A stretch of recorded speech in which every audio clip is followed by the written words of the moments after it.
গত 20 তারিখে ওসাকার সিইউ প্রকাশিত হয়েছে। সবাই এই সিইউ নিয়ে খুবই মন খারাপ।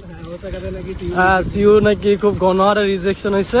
তো আজকে যারা সিইউ রিজেকশন হয়েছে তাদেরকে বলবো আপনারা 3 বার আলহামদুলিল্লাহ বলেন। কারণ হচ্ছে আল্লাহ আপনাদেরকে বাঁচাই দিয়েছে এক প্রকার বলতে পারেন।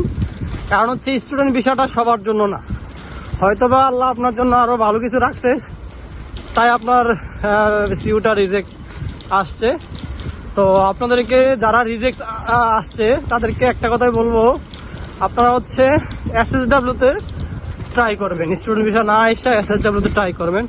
ভাই আমি নিজেও স্টুডেন্ট ভিসা আছি। আমার মতে আমার এই বেশ কিছুদিনের এক্সপিরিয়েন্সে আমার মতে হচ্ছে স্টুডেন্ট ভিসা না আসাটাই উত্তম।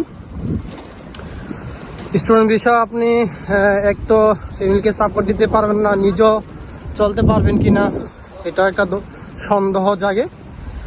তো আর কিছু চুদলিংপং কোচিং সেন্টারকে বলবো, আপনারা বাংলাদেশের যারা স্টুডেন্ট ভিসা আসতে চায় তাদেরকে দয়া করে সঠিক গাইডলাইনটা দিবেন। এখানে গাইডলাইনের অভাবে স্টুডেন্টরা আসে মারা খাচ্ছে। আপনারা না পাস না করতে তাদেরকে স্কুল ধরাই দিচ্ছেন, N5 কোনো রকম শেষ করে দেশে জাপানে পাঠিয়ে দিচ্ছেন। তাতে করে স্টুডেন্টরা সমস্যায় পড়তেছে, কিন্তু আপনারা কিন্তু কোনো তাদের খোঁজখবর নেন না।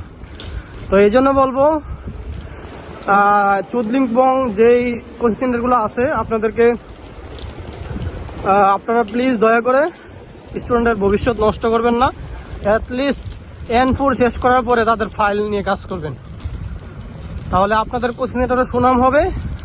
আমাদের দেশের স্টুডেন্টরা জাপানে এসে বিপদে পড়বে না। তো আজকে এই পর্যন্তই। যারা সিইউ আসছে তাদের জন্য শুভকামনা। আপনারা N4 যদি না থাকে N4টা শেষ করে ফেলেন এই কিছুদিনের মধ্যে। ইনশাল্লাহ আপনাদেরকে স্বাগতম জাপানে।